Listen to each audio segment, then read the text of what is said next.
Hey besties, welcome to Get Fit in Your 40s, where we get real about our own journeys and how we have helped thousands of women figure out why what worked in their 20s isn't cutting it anymore. We are your hosts, Doucky and Kausar, your fitness BFFs, here to help you navigate losing weight and getting healthier in your 40s and beyond. Let's get into it. Hi, this is Coach Doucky, and you are listening to Get Fit in Your 40s, where we have honest conversations about women's health in midlife and what actually works during perimenopause. This podcast exists because so many women are struggling in silence with hormones, energy, confidence, and changes in their bodies that no one really prepared them for. Here, we talk about it openly and give you real practical solutions. Today's episode is an important one.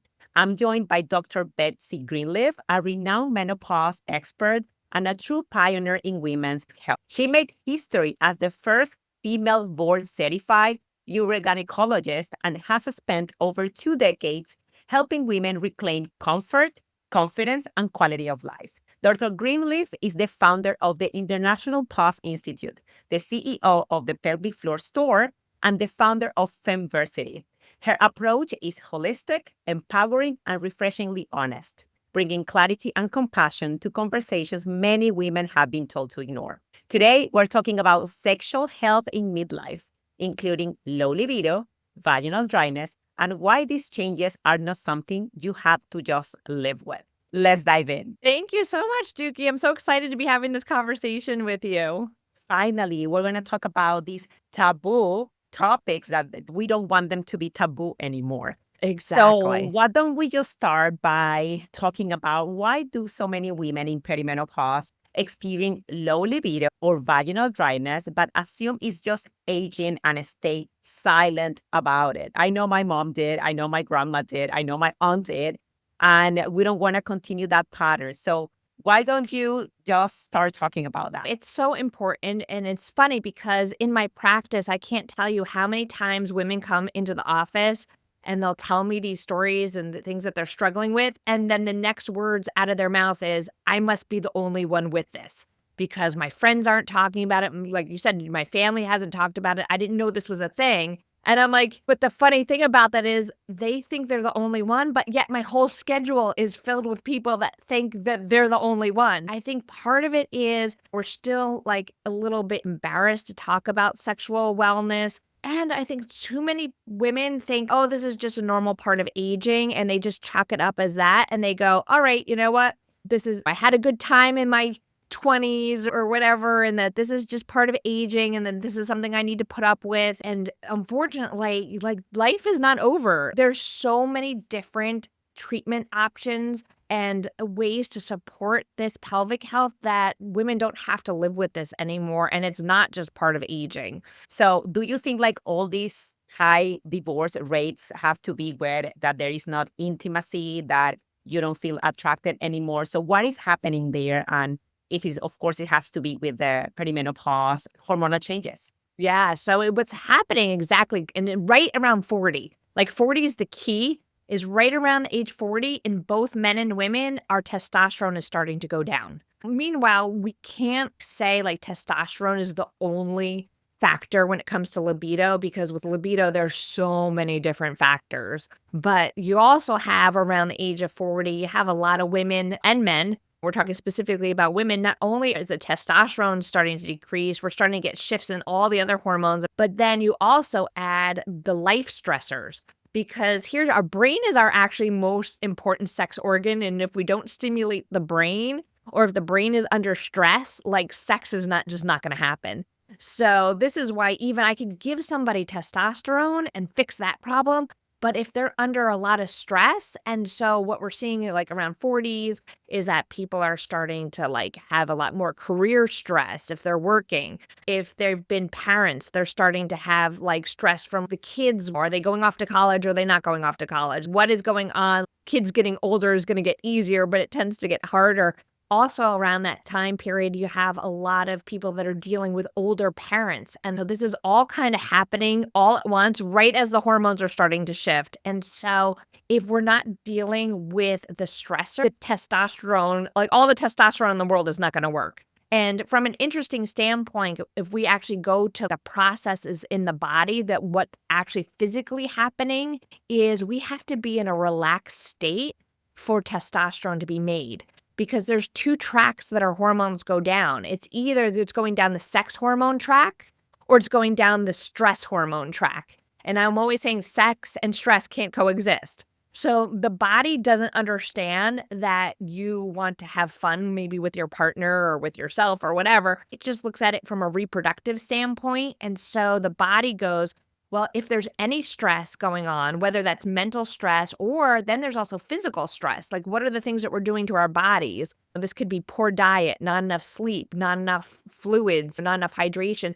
Like the body looks at stress and inflammation all as stress. So all is the same. And it will go, okay, you know what? It's not the time to reproduce. So we're going to convert all those hormones into cortisol. And so that's going to go down into stress hormones. I see, and especially, I just had a friend the other day who is getting like a testosterone pellet. And she was telling me, first of all, the level of testosterone they were putting in her was ridiculous. It was almost that of a man. And even her like testosterone levels were like close to a man. And she was still telling me, like, I don't get it. I don't have a sex drive. And I'm like, the problem isn't the hormones. It's one of the factors. But I'm like, you need to look at the stress in your life and try to change that so that the hormones will work properly. That is actually one question that I had. How can you differentiate that is just your hormones versus that, I don't know, maybe I'm not attracted to my husband or there is something else off? So how can we differentiate that? So I guess it's like, well, you have to have all your ducks in a row, checking that you're not, like trying to manage your stress from work, hydrating properly, eating properly, exercising, taking some breaks, delegating some of the stuff, and then saying, okay, so, well, I love my husband. And then it's like, oh, maybe it's the testosterone. So what do we do when we have everything organized and taking care of ourselves, which is not the majority? How do we know that is a testosterone? What is the first step? Where do I go? Who do I talk to? Yeah, from my standpoint, what I like to do, and you don't necessarily have to do all the fancy testing, but as a physician, I like to do the tests to show people, like, this is what's happening. Really, you can actually just take a true inventory of your life and look at what are you doing. So total wellness is like a three-legged stool, and it has to be body, mind, spirit equally. So if you're doing all the things right for your body, you got to go and be like, okay, what am I doing for my spiritual health? What am I doing for my mental health? And that may be, am I spending time with friends or family? Do I have a support system? Like, am I doing things for relaxation, like meditating or breath work, or like really taking a full inventory of your life? Are you eating non-inflammatory foods? Because here's the thing. Processed foods, and when you're on the go, I realize it's a lot easier to go grab fast food than to eat whole foods. But are those inflammatory foods throwing off your gut microbiome, which will also throw off your hormones and your sex drive? But like from my standpoint, what I like to do is I think as a doctor and a physician, I want to look at what are the levels. Yeah. So the problem getting blood work, though, here's the problem. Like a lot of people will get blood work because the insurance tends to cover blood work. But the blood work ranges are so broad that it's really hard to figure out what's going on unless you follow them over time. They're really not telling me like what's going on in your tissue. It's really what was your levels at the time you were in the laboratory. And like you walk out of the lab and your levels can change. So some of the more advanced testing, like saliva testing or what's called dried urine testing, like the Dutch test, will actually look at it more closely, and it gives us a better idea of what's actually going on in your tissue. But it's not enough to get the sex hormones. We also have to get a 4 times a day cortisol level, because it's not so much the levels of the cortisol, which is our stress hormone, it's the pattern. Because naturally what should happen when you're in a relaxed state is your cortisol should peak in the morning. That's what helps you wake up. And then as the day goes on, it starts to decrease. And so if there's any kind of changes in that pattern, then we know it's sucking away your sex hormones. And like sometimes you can tell this just by someone's symptoms.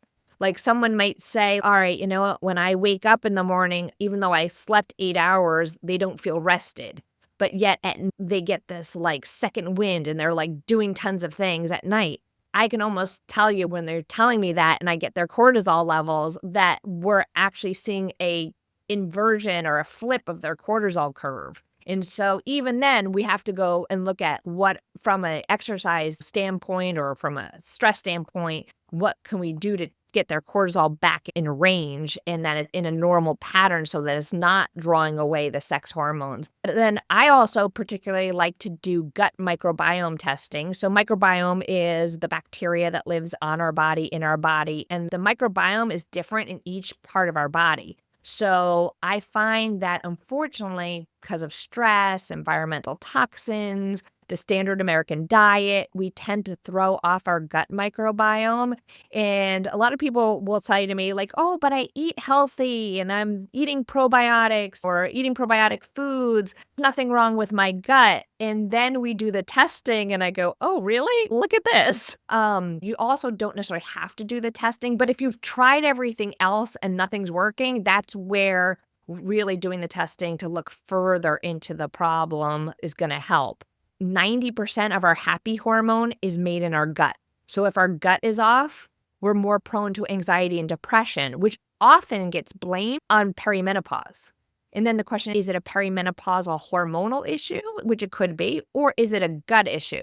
80% of our immune system is made in our gut. So if our gut is off and we're getting sick all the time, is it because we're stressed or is it because there's something going on with the bacteria levels imbalance in the gut? To see it holistically, right? Yeah. So this is where I'm getting a little frustrated because we see a lot of these hormone companies that are popping up online where people just put in their information and for a couple bucks a month, they're getting hormones sent to their house without anyone actually looking at the person. Because it is so much more than just hormone levels. It's looking at the whole bigger picture.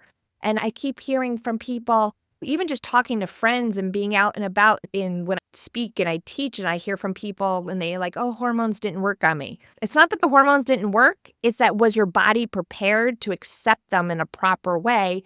Because was there something else going on that was preventing you from using them properly? Okay. So then we have to check everything holistically, see, depending on the person, what are the levels that they should have. There is like a number if I go and test my testosterone that women at this age should be, or that also depends on the person? It depends on the person. A normal serum level of testosterone is usually around 75 for a woman, but this also depends on a couple things. First of all, people don't follow the textbooks because my normal testosterone level may be completely different than your normal testosterone. And I've seen this with patients. Like I had a woman years ago where we were replacing her hormones. She looked like on the laboratory, she looked laboratorily low. But every time we actually tried to adjust her hormones to make her look normal on a laboratory level, she started to have worsening of symptoms because especially with testosterone, one of the problems can be like anger, losing your hair, growing a mustache, getting acne, kind of all the like male features. But yet when we got her in a level that she felt better and her symptoms were better, then we were able to look and be like, okay, look, your normal falls in this range so that's actually what I tell people is if you're getting hormones done by somebody else and let's say they are not doing the advanced testing or say you don't have the extra money to do the advanced testing, at least graph your results over time, make a spreadsheet, put your levels, and then put your symptoms. If you follow it over time and you follow the symptoms and the levels, you can start figuring out like what is your normal And you should versus be like testing like every 3 months or so, right? yeah, at the beginning until you're stabilized. Like I say 3 to 4 months until you're stabilized and then figure out like, oh, then you see the full picture and you're like, okay, when I'm around this level, I feel great. Because also we have to look at what is a laboratory normal. A lab normal, and this is why it varies from, let's say you get a lab from Quest, but then you go into LabCorp the next time. Like your levels might look totally different because the laboratory normals are what that lab is reporting based on the average of what they see. So it's who's coming in and using that lab. So we don't have 100% like human levels, like what is normal for a person. And then again, each person, their normal may be different. They have difference, yes. Yeah, I remember back in medical school, my mentors always said, treat the person, not the lab. The lab just gives you an idea of where to go. It helps with direction, but it doesn't really tell you what's going on with that person. You got to treat like their symptoms. So, yeah. I think it's important also that it doesn't react immediately. We in this Yes. society, we're so anxious and we want, fast results. But yeah, like doctors are no magicians, and you need to be testing every certain amount of time to kind of like see the patterns and then to adjust the levels until you feel comfortable. So it Yeah. takes time. All of these things takes time. Okay. Yeah. In which form we subscribe testosterone? I know that answer, but I want you to explain our listeners, because I think it's like very abstract, right? Like hormones, and people all the time ask me like, how do you take it? Do you inject it? And then that's the other thing is a lot of people think women, they don't get testosterone because that's a male hormone, but yeah, women have it. And in the body, testosterone will convert also into estrogen. So if you're getting testosterone as a woman, some of it's going to convert into estrogen. One thing I definitely have to point out, though, if you have a uterus, it's really important to also be on progesterone, because progesterone is a hormone that protects the lining of the uterus from overgrowing. And so some practitioners don't put two and two together for whatever reason, because they've always been trained like, oh, if you give a woman with hormone estrogen, we have to give them progesterone. But they don't think about the same thing with testosterone. And so sometimes I see people that have been put on testosterone and not given progesterone to protect the uterus. But so we got to realize that testosterone will also convert in the body into estrogen. So if you have a uterus, you definitely need progesterone. If you don't have a uterus, I still like progesterone because there are some neurotransmitter effects. So there's effects on the brain that it's really good for. But when it comes to how to give testosterone, there's a couple of different ways. And you can take it orally, you can take it as an injection, you can do it topically, or you can do a pellet. Now, I will start off with saying I would not recommend oral testosterone. When I teach practitioners how to do this for a couple of different companies, I say don't even bother doing that, because you have to give such high levels of these hormones because they have to be absorbed and they have to be processed by the liver before the body even sees it. So it's hard on the liver. Because of gut absorption is variable, you don't actually know exactly how much you're getting. So then that leaves us with topical injections or pellets. Really, there's advantages and disadvantages of all of them. So the topical is nice in that you put it on every day. The body gets this nice up and down. Your receptors are being exposed to it.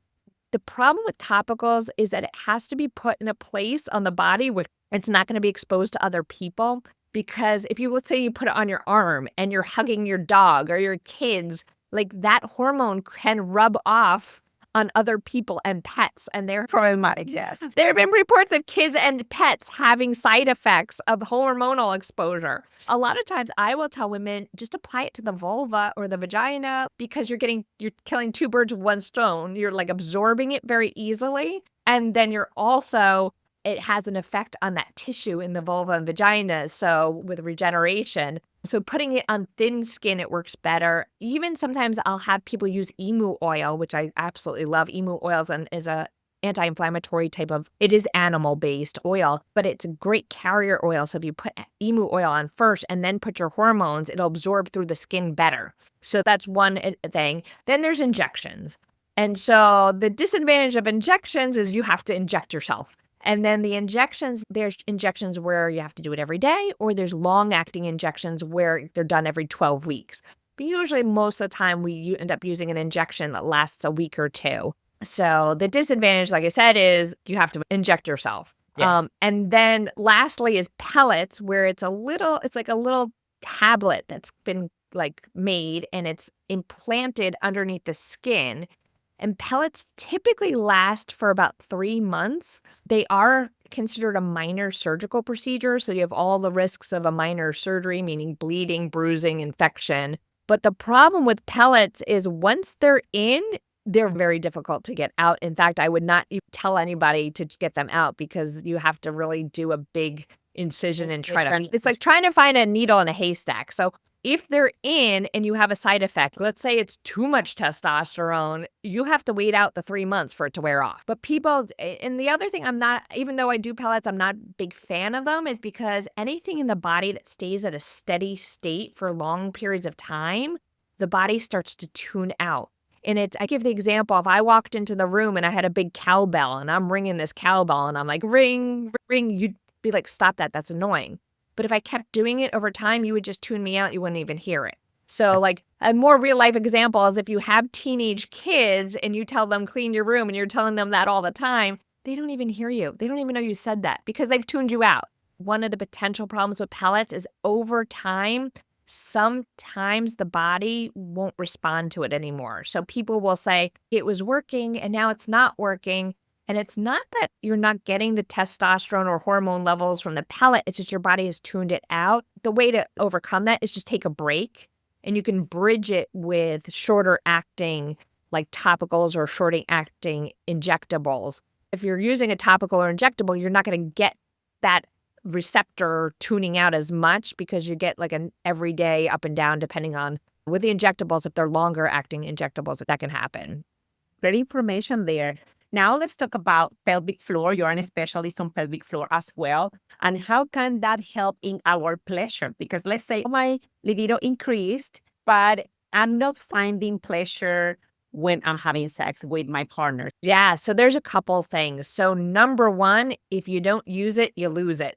So this happens to men and women. So if the vagina is not being used, or the vulva, the clitoris, or in a man, a penis, you will lose it. It is actually something like, think of it as your pelvic physical therapy. The more you use it, the better it's going to work. It's if you had a car and you stuck it in your garage and it was there for months to years, and then you go to try to start that car, it's not going to run as well as if you were running it all the time. So this is where I know this gets a little uncomfortable for some people, but it's a touchy subject. But if you're not having sex with a partner, from a purely medical standpoint, thinking about incorporating self-pleasure as part of your pelvic physical therapy to keep things in working order.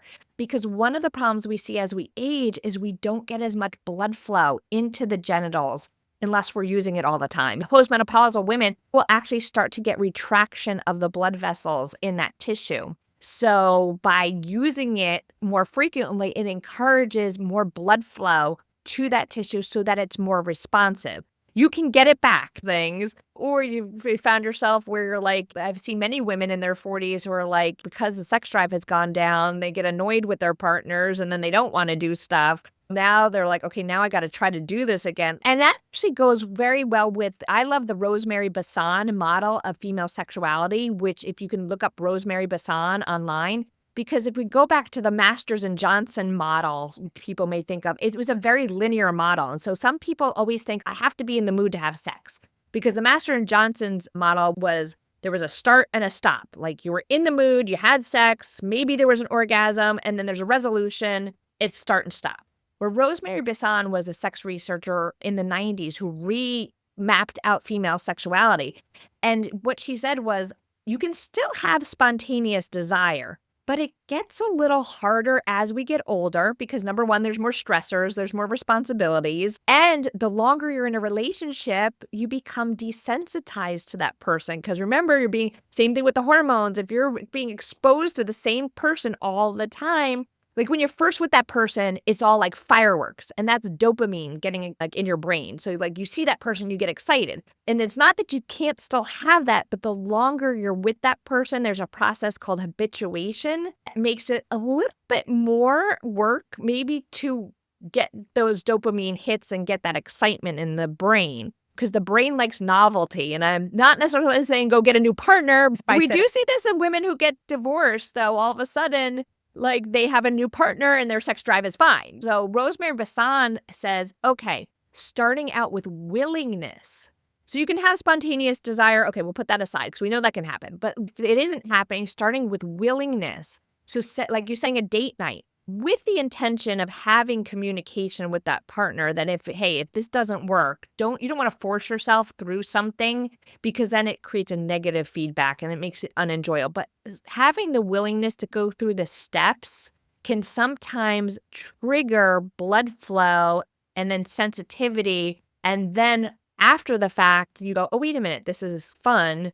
And then you continue it on, and hopefully you have a satisfying sexual event that makes you go, oh, wait, why don't we do this more? Yeah, so a lot of times when I show people the Rosemary Basson model, sometimes just looking at the model it fixes people's libido because they're like, okay, I'm going to set a date night. I'm going to try to do something with my partner. Or if you're not partnered, this is something like setting time aside for yourself. And then they go through the steps and they go, okay, like, that worked. The funny thing is there's actually some products out there that are geared for women's libido. There's a couple different like arousal oils. And if you actually look at the ingredients, some of them are actually very stimulating.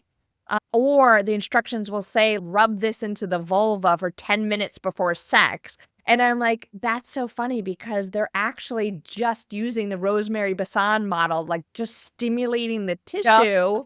Having the willingness. Yeah. So this is where to fix things with long-term relationships, it's actually all about communication. And trying to figure out how to improve novelty in the relationship, how to make things new. And that's going to look different for everybody. This is why sometimes women get really frustrated, especially like they come in and they say to me, it's not fair. Men have Viagra. We don't have anything. And I'm going to be really blunt, but what I say is Viagra is not a horny pill. It doesn't put you in the mood. It's a blood flow pill. All it does is when the brain is stimulated, it will increase blood to the pelvic floor, and that's how men get erections. Yes. So actually, Viagra works on women. It just increases sensitivity and lubrication when the brain is stimulated. Because if the brain is not stimulated and you take a Viagra, it doesn't do anything. So, and this is why I don't think we'll ever see a pill that's going to put people in the mood because everybody's brain is different. So it's really having a conversation with yourself and figure out like, what are the things that turn me on? And then communicating that with a partner. Some people, this may be fantasies. Some people, it might be incorporating devices and toys.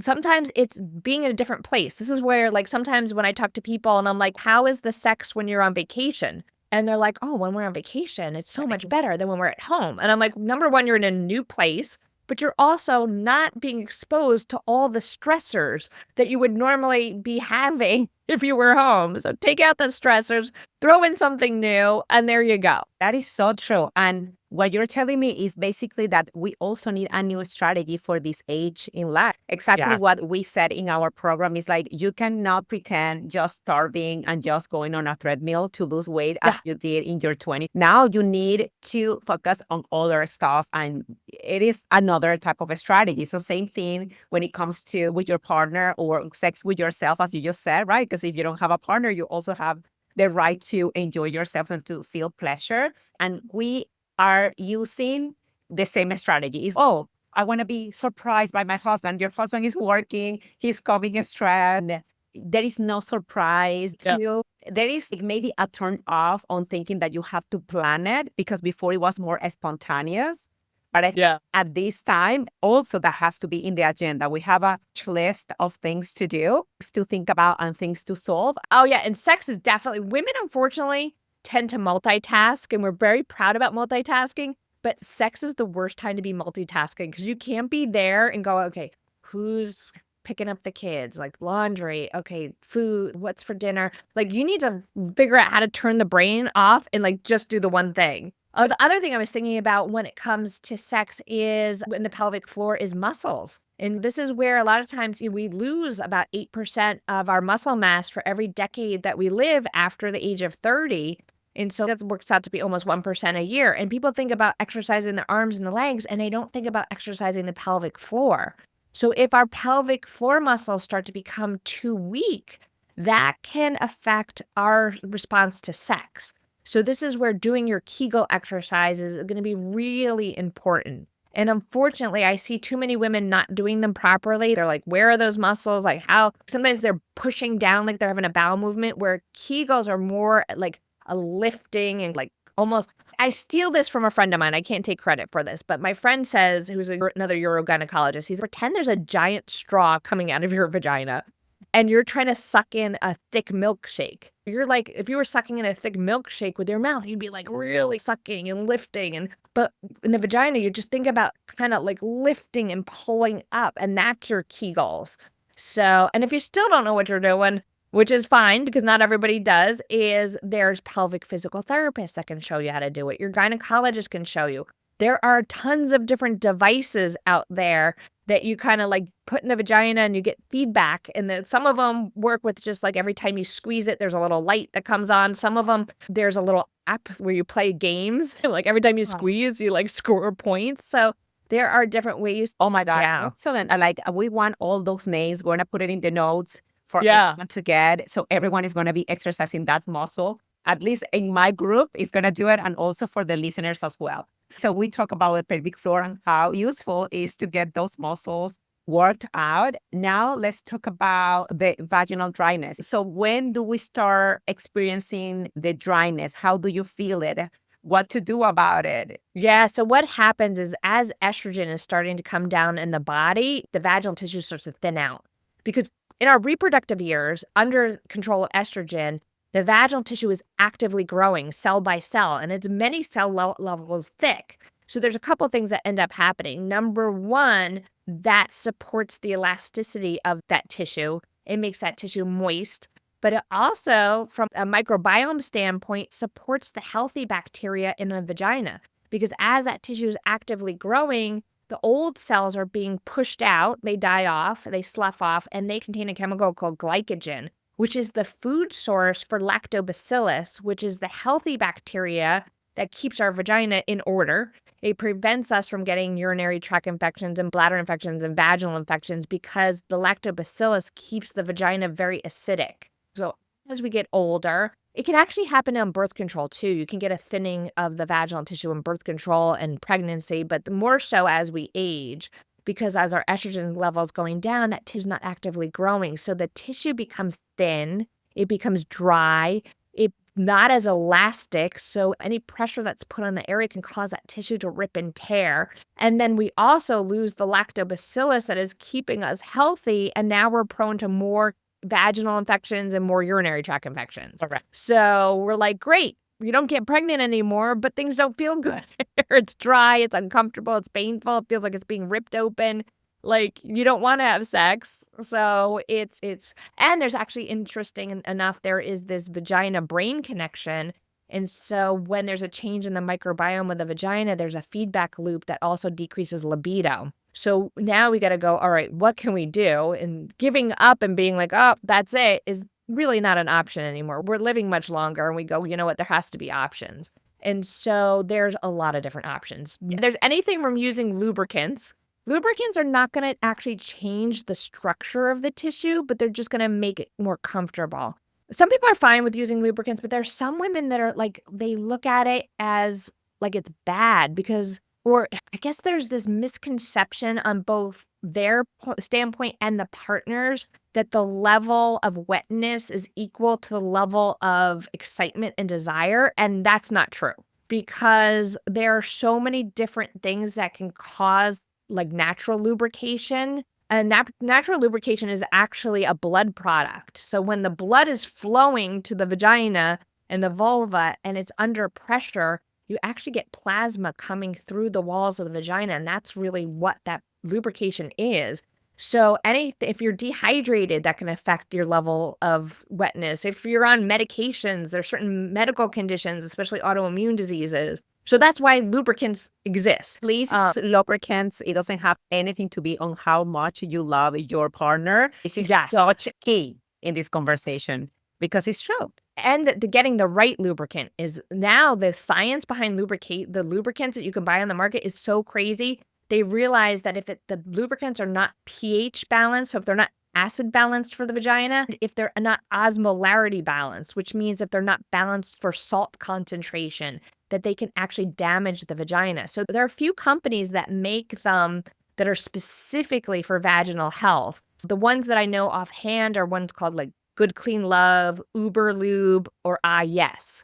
Unfortunately, KY Jelly, is probably one of the worst ones you can use because it specifically dries up the vagina. So you have to use more.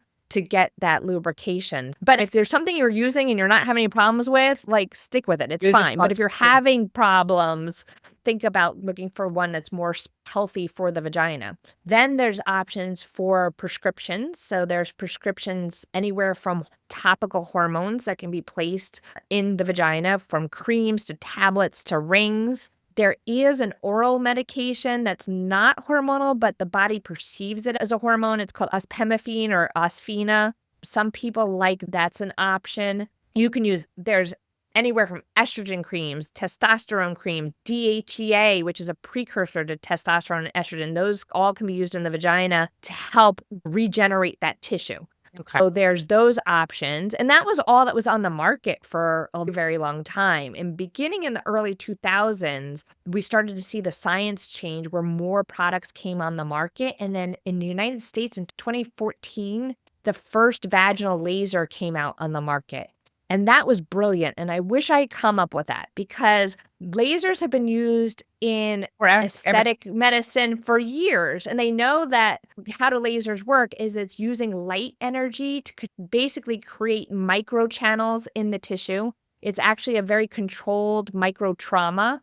And so that sounds terrible, but it's the light is penetrating the tissue and just poking a little hole in the tissue. And the body responds to that. It goes, oh gosh, something injured me. I need to flood that area with growth factors. And so when we do it to our faces, we actually stimulate the collagen to regrow in our tissue. So people use it for skin tightening and making their skin look younger.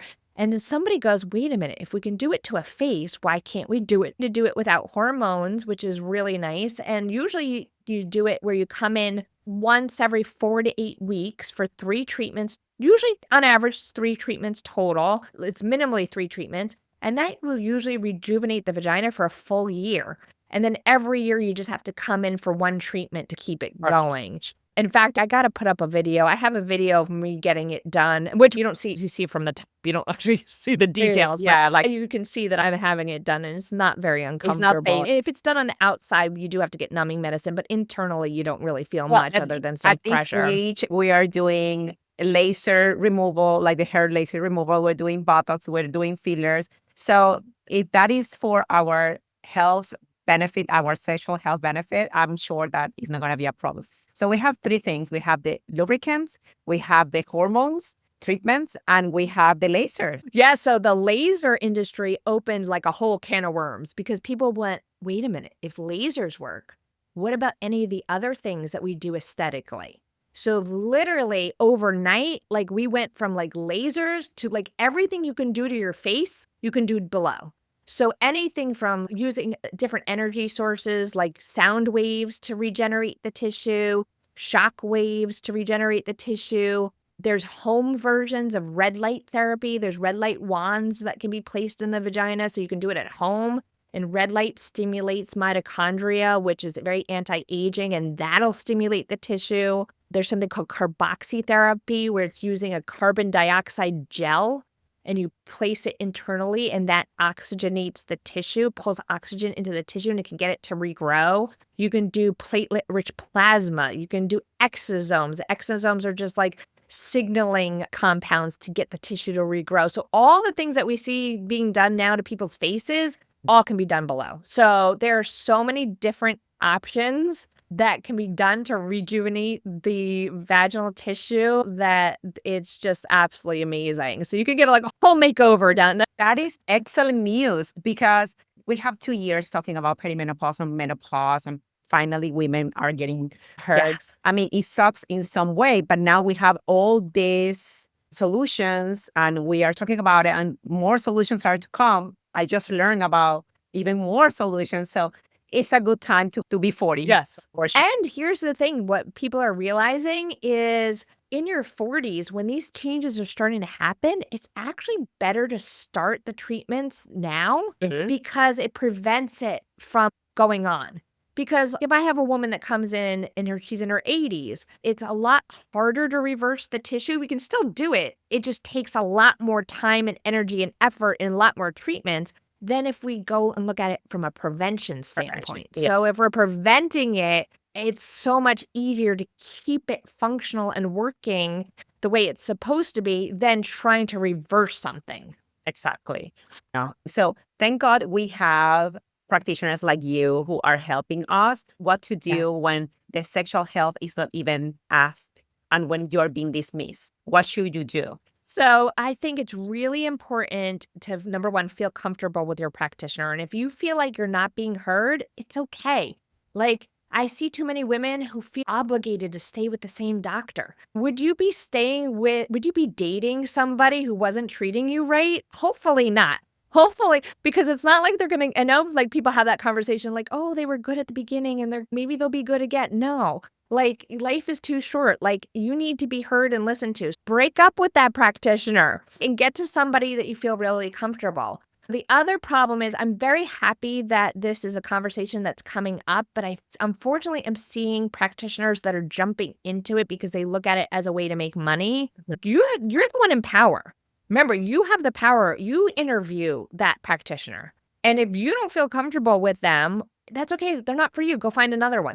But I would really be asking them, how comfortable are they with treating these conditions? How long have they been doing it? And it doesn't mean that someone who just started is bad, but I would ask, I think too, like, I think one of the key questions would be like, for example, if somebody came to you and their hormones looked normal, but they were still having symptoms, how would you approach that patient? That's a key one because sometimes they may like just give them more hormones. That's not always the answer. The answer is we need to look into what is the cause and look into like treating the symptoms and not just the labs. What is their comfort level with reading labs? And do they use other type of labs? Do they look at other aspects of life? Do they look at the whole body, mind, spirit? And I find that, yes, there's gynecologists are probably a great place to start. Yours are a great place to start. But even then, the traditional gynecologists don't always have the training. And I would find a practice that has more of a dedicated service to this type of issue, because if they're doing a little bit of everything, are they doing anything good? So if they're doing one thing and they're doing it all the time, then that's a place that is usually pretty good. But once again, it's still going to come down to having a conversation with that practitioner and feeling your comfort level, because not everybody's going to be for you. The more comfortable you are with a practitioner and the more open that you feel like you can talk with that person, the more likely you're going to get better success. So if you're going in and listen to your gut, like there is a lot of science behind that gut feeling. A lot of us dismiss the gut feeling because we're like, oh, there's no logic behind it. It doesn't make sense. But let me tell you, they're finding out that that energy behind that gut feeling really is very telling, and don't dismiss it. Because if you have this gut feeling that this is just not right, you have a lot of power. Like, just go find somebody else. Yeah. Like, I had to interview several doctors until finally I found the one who helped me. But that gut feeling that you talk about is so true. I was always leaving the office with a bad feeling that this is not right. I have to keep finding the solution. But hopefully now we have many practitioners like you who are helping. So there is something else you want to add to this interview? Do you want to say something that we didn't talk about? Yeah, there's tons of things. I think really just listening to your body and I think a lot of us are realizing that we don't have to accept the changes that are happening. There's so much that we can do.